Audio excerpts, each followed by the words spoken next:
Hello नमस्कार dear student, मैं are बिलेगा हमारे और आपके अपने यूट्यूब चैनल मैथ्स टॉपिक पर आप सभी का पुनः एक बार हार्दिक स्वागत करता हूं, हार्दिक अभिनंदन करता हूं। हम पढ़ रहे थे एनसीईआरटी क्लास 10th मैथमेटिक्स में समांतर श्रेणियों में प्रश्नावली जो है उसके अंदर हमारी एक्सरसाइज 5.3 चल रही थी और इसका प्रश्न संख्या पहला और दूसरा कंप्लीट हो गया था। और प्रीवियस क्लास तक हमने जो एक्सरसाइज 5.3 का क्वेश्चन नंबर 3 है उसका 1 से लेकर 6 तक 1 to 6 पॉइंट कंप्लीट कर लिए थे। इसके 4 पॉइंट बाकी रहे थे। पहले उन पॉइंटों पे बात करते हुए उनकी बात में आगे की ओर बढ़ेंगे। तो चलिए सबसे पहले आज का पहला पॉइंट होगा। 6 पॉइंट कंप्लीट हो गए थे, 7वां लिखा हुआ है। ए का मान आपको 8 दिया हुआ है। ए एन समांतर श्रेणी का nवां पद जो है वो आपको 62 यानी 62 दिया हुआ है। और यहाँ समांतर श्रेणी के n पदों का योगफल आपको 210 दिया हुआ है। इतना मान आपको दिया हुआ है। अब आपको मान क्या क्या ज्ञात करना है वो देखिए। एक मान तो आपको ज्ञात करना है n का यानी number of terms in AP, समांतर श्रेणी में पदों की संख्या ज्ञात करनी है। और दूसरी चीज आपको ज्ञात करनी है समांतर श्रेणी का सार्वंतर, जिसको हम कॉमन डिफरेंस d के नाम से जानते हैं। ये दो चीजें आपको ज्ञात करनी है। तो ए एन देखो, ए तो ठीक है, ए एन जो है मैं इसको एक चीज और लिख सकता हूँ लास्ट में, यानी एपी का उसको 62 दिया हुआ। एक ही तो बात है, कोई दिक्कत नहीं है। एस एन का फॉर्मूला क्या होता है यहाँ लिख देता हूँ। एस एन बराबर दिया हुआ है 210। एस एन की जगह मैं लिख देता हूँ n/2 कोष्टक ए प्लस एल। एक फॉर्मूला तो वह होता है जिसमें हम लिखते हैं n/2 कोष्टक 2a plus n-1 into D. Second वाला हमने पीछे वाले क्वेश्चन में भी काफी काम लिया है। हम लिख सकते हैं a प्लस एल और बाहर लिखा हुआ है n/2। a होता है इसका प्रथम पद जो आपको दिया हुआ है, एल लास्ट टर्म यानी nवां पद जो आपको दिया। दोनों के दोनों कोष्टक में जो दोनों मान है वो आपके पास अवेलेबल है। तो जो मान अवेलेबल है उनको लिख देते हैं। a का मान 8, l का मान 62 बराबर 210। यहां मैं कह सकता हूं n/2 गुणा 62 प्लस 8 मिलाकर 70 हो जाएंगे। 210 70 का भाग इसमें गया 3 बार, तो n के बट्टे में 2 यानी भाग में 2 है, आगे जाएगा तो गुणा में हो जाएगा 3 गुणा 2। और यहाँ n यानी पदों की संख्या कितनी आ गई? पदों की संख्या आ गई 6। जो यहाँ से पदों की संख्या 6 आई है। अब आपको क्या ज्ञात करना है? सार्वंतर, जिसको हम कॉमन डिफरेंस के नाम से जानते हैं, वह ज्ञात करना है। तो यहाँ लिख देते हैं ए एन क्या होता है। ए एन बराबर 62 यानी 62, ए प्लस n-1 इंटू डी बराबर 62। ए का मान आपको 8 दिया हुआ है। n यानी पदों की संख्या 6 दी हुई है। 6 - 1 हो जाएगा 5। डी बराबर 62 यानी कि 62। 5 डी बराबर 62 में से आप 8 घटा लीजिए। 8 कहाँ से आया? इधर हमारे पास प्लस का मान था। जैसे ही ये मान आगे चला जाएगा, हमारे पास माइनस का हो जाएगा। तो 5 डी बराबर, इसमें से इसको घटाओ बचेगा 54। तो डी बराबर ये 54 तो आपके पास पहले से है, गुणा में 5 है, आगे जाएगा तो भाग में। ये आपके पास इनका सार्वंतर, जिसको हम कॉमन डिफरेंस के नाम से जानते हैं। एक तो सार्वंतर डी का मान आ गया और एक मान आ गया पदों की संख्या। यही दोनों चीजें आपको पूछी गई थी। आशा करते हैं आपको दोनों के दोनों मान आराम से समझ में आए होंगे। ये हमारा पॉइंट नंबर 7 कंप्लीट होता है। अब हम आगे बढ़ते हैं पॉइंट नंबर 8 की ओर। इसको आप आराम से लिखिएगा। अब हम बात करते हैं पॉइंट नंबर 8 के ऊपर। पॉइंट नंबर 8 जो है वो दिया हुआ है ए एन। एनवां पद आपको 4 दिया हुआ है। कॉमन डिफरेंस सार्वंतर आपको 2 दिया हुआ है। और n पदों का योगफल जो है -14 दिया हुआ है। आपको क्या क्या पूछा? एक तो इसका पहला पद ज्ञात करो और एक इसमें पदों की संख्या। 2 चीजें आपको ज्ञात करनी है। तो चलिए प्रारंभ करते हैं। ए एन को आप क्या लिख सकते हैं? ये होता है a plus n-1 into D बराबर आपको 4 दिया हुआ है। जो भी मान दिया हुआ है, a का मान हमें पता नहीं है, तो चलो a की जगह तो मैं a लिख देता हूं। n का मान भी पता नहीं है तो n minus 1 as it is लिखेंगे। d का मान हमें पता है तो d की जगह मैं लिख देता हूँ 2 और बराबर कितना 4। यहाँ से आ जाएगा a प्लस 2 गुणा n यानी 2n माइनस के 2 बराबर 4। इसको मैं ऐसा लिख देता हूँ a बराबर 4 तो पहले से है, ये 2n आगे जाएगा तो आपके पास माइनस का हो जाएगा 2n, ये माइनस का 2 आगे जाएगा तो ये हो जाएगा प्लस का। मैंने ऐसा क्यों किया, जैसे हमारे पास आगे वाली लाइन आएगी आप आराम से समझ जाओगे कि देखिए एक बार बता देता हूँ। मैंने a यानी प्रथम पद के अलावा बाकी जितने भी मान थे उन सभी का पक्षांतरण कर दिया और दूसरे पक्ष में ले आया। ये रहा 4 प्लस 2 6 हो जाएगा, 6 माइनस 2n हो गया। क्या हो जाएगा a बराबर 6 माइनस के 2n। इसको दे देते हैं इक्वेशन नंबर 1। ये हमारे पास पहली समीकरण प्राप्त हो गई। अब आपको दिया Sn, चलिए लिख देता हूं यहां Sn बराबर आपको दिया हुआ है माइनस के 14। Sn का फॉर्मूला होता है n बटा 2 कोष्टक। अंतिम पद के बारे में आपको यहाँ चर्चा की गई है, क्या देख सकते हैं आप आराम से। अंतिम पद के बारे में चर्चा की गई है तो मैं लिख देता हूँ a प्लस l होता है लास्ट टर्म ऑफ AP बराबर आपको दिया हुआ है जो भी मान अवेलेबल हो। n का मान आपके पास उपलब्ध नहीं है तो n बटा 2 कोष्टक। यहाँ जो a है वो तो लिख दिया मैंने। चलो बात समझिएगा, यहाँ से बहुत ही जरूरी चीज जो है वो सामने निकल के आ रही है। यहाँ मैं a की जगह समीकरण 1 का मान लिख सकता हूँ। a की जगह मैं लिख सकता हूँ 6 माइनस 2n, इसीलिए मैंने समीकरण 1 जो है वो a का मान बनाया था ताकि दूसरी समीकरण में जब भी आगे जरूरत पड़ेगी तो हम काम में ले सकते हैं। तो मैंने जो a है उसकी जगह लिख दिया ये प्लस l होता है लास्ट टर्म ऑफ AP और लास्ट टर्म इसका दिया हुआ है n वहां पर कितना है 4, तो इसकी जगह मैं लिख देता हूँ प्लस का 4। ओके बराबर जो मान है उसमें कोई परिवर्तन नहीं होगा। n बटा 2 कोष्टक 2n तो एज इट इज 6 और 4 मिलाकर के 10 हो जाएंगे, माइनस का 2n बराबर हमारे पास जो मान अवेलेबल है सेम रहा। यहाँ देखिए इस n बटा 2 को अंदर की ओर गुणा कर देता हूँ। पहले तो n बटा 2 का गुणा होगा मेरे 10 के साथ, उसके बाद n बटा 2 का गुणा होगा 2n के साथ बराबर में जैसा मान अवेलेबल है। 2 से 2 कट गया, इसका भाग इसमें गया 5 बार, 5 गुणा n 5n, n गुणा n स्क्वायर बराबर माइनस के 14। यहाँ हमारे पास समीकरण है जो द्विघात समीकरण है उसमें लिखा 5n माइनस n स्क्वायर बराबर 14। तो ये 2 घात की समीकरण है, इसमें n का स्क्वायर जो आ रहा है वो तो ठीक है, बट n स्क्वायर वाली टर्म जो माइनस की काम करते हैं LHS में जितने भी मान हैं उन सभी को राइट हैंड साइड में लेके आते हैं ताकि स्क्वायर यानी अधिकतम घात जो है वो प्लस की हो जाए। कैसे देखिएगा, इधर मैं 0 रख देता हूँ, बाकी सब उधर चले जाएंगे।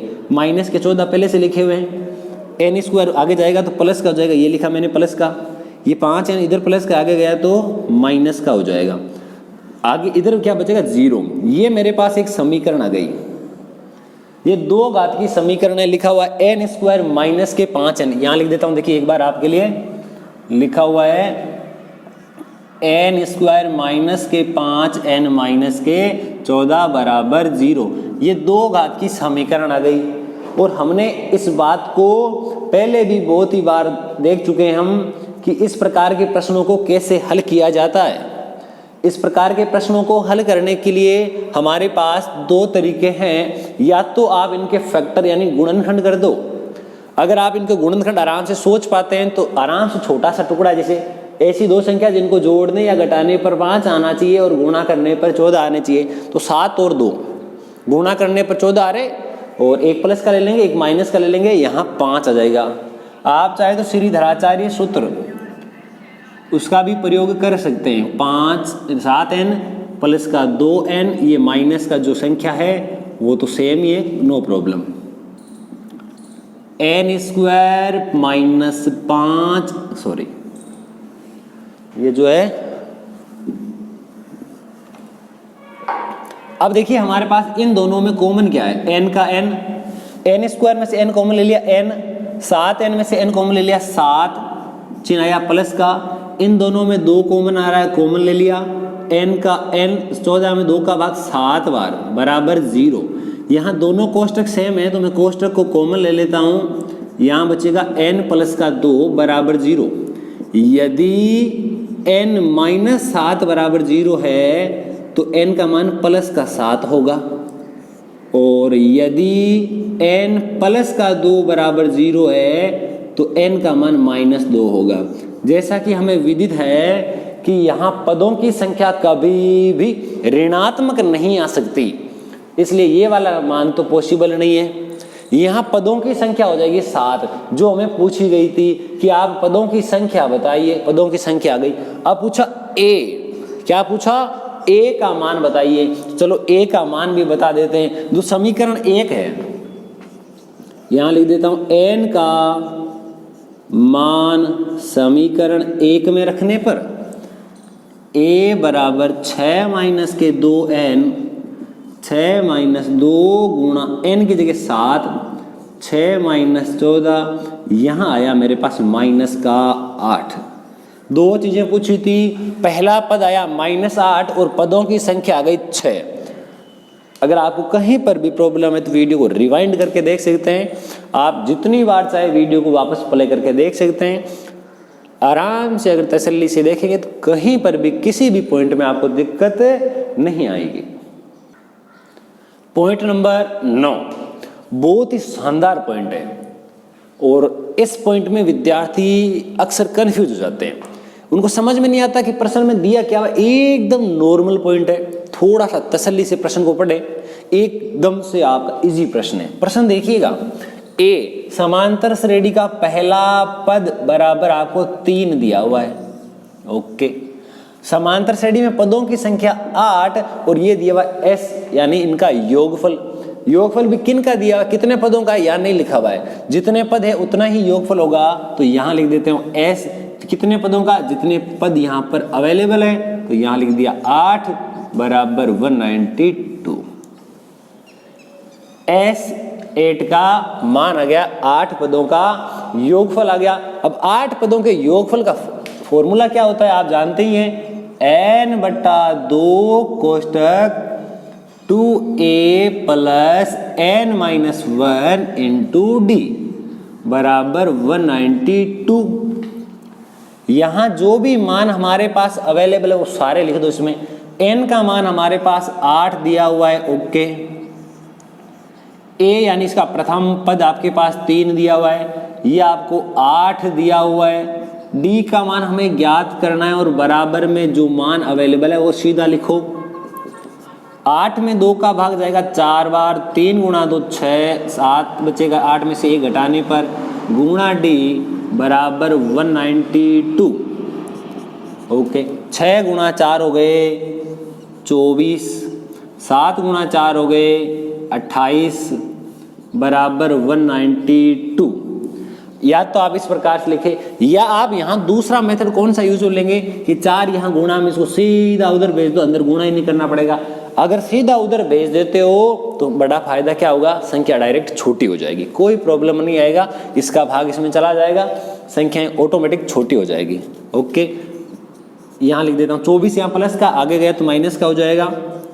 28d बराबर 192 यानी 192 माइनस 24। देखिए घटा लेते हैं, घटाने के बाद में हमारे पास कितना मान आएगा वो देख लेते हैं। 12 में से 4 गए, बच्चे कितने 8, 8 में से 2 गए, पीछे कितने बचे 6, 168। और यहाँ d बराबर 168/28। अब आपके पास जो मान आया, आपके पास में जो भी मान आया, अब उस मान का हमें क्या करना है वो देखिए। इसका इसमें भाग लगाना है, कितनी बार भाग जाएगा वो देखिए। इसमें आप चाहें तो इनको छोटा करके देख सकते हैं, आप चाहें तो इनको छोटा कर सकते हैं ताकि आराम से आपको उसका आंसर नजर आ सके। जैसे मैंने बोला था आपको 4 कॉमन लेते, 4 कॉमन लेते तो डायरेक्ट आपका क्या आता है वो भी बता देता हूँ। 4 का भाग लगा दो इसमें, पहले जाता है 4 बार, उसके बाद 2 बार, इसमें कितनी बार 7 बार। अगर आप इस 4 को सीधा उधर भेज देते तो यहाँ आता 42/7, कितना आता 42/7। इसमें आपका भाग सीधा सीधा जा रहा है। यहाँ इस समांतर श्रेणी का सार्व अंतर कॉमन डिफरेंस डी का मान जो है वो कितना आया 6। ये हमारा सेकंड लास्ट पॉइंट था, पॉइंट नंबर 9। अब लास्ट पॉइंट इस पूरे प्रश्न का पॉइंट नंबर 10। तो देखिए क्या दिया हुआ है, यह हमारा पॉइंट नंबर 10 प्रश्न संख्या 3, जिसमें L यानी होता है लास्ट टर्म ऑफ AP यानी AN का मान आपको दिया हुआ है, जिसको आप AN भी कहते हैं, L भी कहते हैं, और जिसका मान आपको 28 दिया हुआ है। ओके। दूसरा S यानी योगफल दिया हुआ है। क्या दिया हुआ है? योगफल दिया हुआ कितना है 144।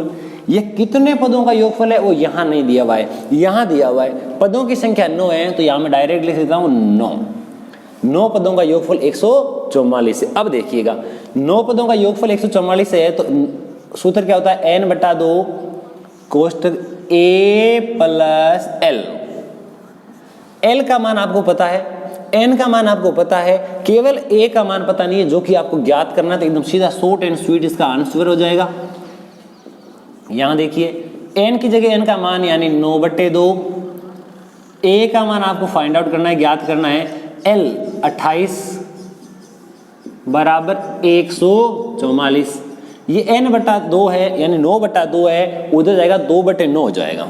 यहां बचेगा a प्लस 28 बराबर 144 गुणा 2/9। इतना मान हमारे पास आया है। अब ये जो मान आया है, इस मान का क्या करेंगे वो देखिए। अब यहाँ कैलकुलेट करते हैं, किसी का भाग किसी में जाता है क्या। पहले चेक करते हैं कि इसका भाग इसमें जाता है क्या।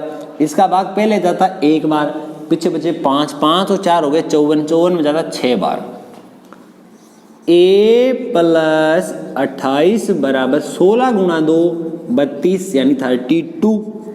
यहाँ पक्षांतरण कर देंगे, प्लस का 28 आगे जाएगा तो माइनस का हो जाएगा, और जब 32 में से 28 घटाएंगे प्यारे विद्यार्थियों तो कितना बचेगा 4। अंतिम लाइन लिखेंगे, अतः समांतर श्रेणी का पहला पद बराबर कितना प्राप्त हुआ 4 प्राप्त हुआ। और यही हमारा जो इसका परफेक्ट और सटीक आंसर होने वाला है। आशा करते हैं आपको सारे के सारे पॉइंट जो है आराम से क्लियर हुए होंगे। ओके, आराम से नोट कीजिए।